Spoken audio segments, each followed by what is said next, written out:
Graça e paz. Voltando aqui ao estudo a respeito do corpo diaconal ou do cargo de diácono ou do ministério diaconal.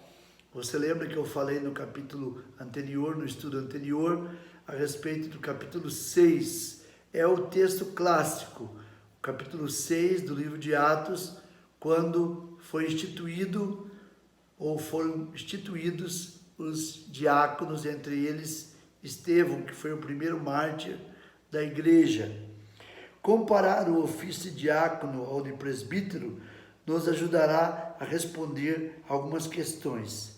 Os líderes espirituais primários de uma congregação são os presbíteros, os quais são também chamados de bispos ou pastores no Novo Testamento. Então é bom que se diga que essas palavras, elas são sinônimas no Novo Testamento: presbítero, bispos e diáconos. No original, no grego, essas palavras significam a mesma coisa.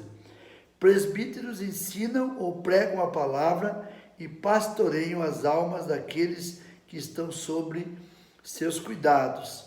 Você pode ver isso em Efésios 4:11, 1 Timóteo 3:2, 1 Timóteo 5:17, Tito 1:9 e Hebreus 13:17.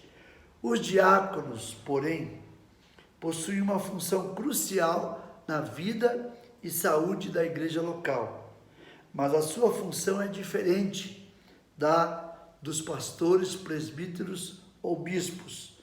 O papel bíblico dos diáconos é cuidar das necessidades físicas e logísticas da igreja, de modo que os presbíteros possam se concentrar no seu chamado primário. Isso está bem claro na palavra de Deus no livro de Atos, no capítulo 6, de 1 a 6. Os apóstolos, então, uma vez instituídos os diáconos, podiam estar devotados, conforme diz o versículo 4, à oração e ao ministério da palavra, uma vez que esse era o seu chamado primário. Então 7 homens foram escolhidos para lidar com assuntos mais práticos, de modo a dar aos apóstolos a liberdade para continuarem a sua obra. Essa divisão de trabalho é semelhante à que vemos com os ofícios de pastores, presbíteros e diáconos. Como os apóstolos, a função primária dos pastores é pregar a palavra de Deus, e os 7, que eram os diáconos, servem a congregação em todas as necessidades práticas que possam surgir. E aí, meus irmãos, em 1 Timóteo, no capítulo 3, versículo de 8 a 13, 1 Timóteo, capítulo 3, eu convido vocês a abrirem as suas Bíblias em 1 Timóteo, capítulo 3, versículos de 8 a 12. Diz assim: da mesma sorte, os diáconos sejam honestos, não de língua dobre, não dados a muito vinho, não cobiçosos de torpe ganância, guardando o mistério da fé em uma pura consciência. E também estes estejam primeiro provados, ou sejam primeiro provados, depois sirvam, se forem irrepreensíveis.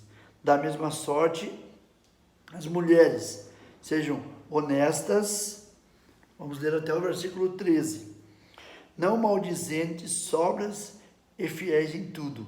Os diáconos sejam maridos de uma mulher e governem bem seus filhos e suas próprias casas, porque os que servirem bem como diáconos adquirirão para si uma boa posição e muita confiança na fé que há em Cristo Jesus.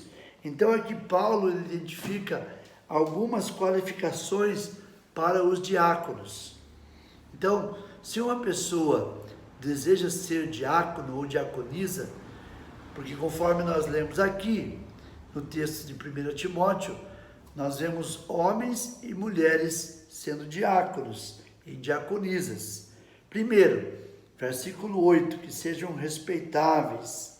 Esse termo normalmente se refere a algo que é digno, estimado, nobre e está diretamente relacionado a ser uma pessoa irrepreensível, que é dado como uma qualificação para os presbíteros também. Então, a mesma qualificação que tem para os pastores, para os presbíteros, também tem para os diáconos. Então, a primeira qualificação de um diácono é ser respeitável, não é? As pessoas o respeitarem e ele também respeitar as pessoas, ser uma pessoa digna. Voltamos no próximo estudo, continuando com as qualificações para os diáconos.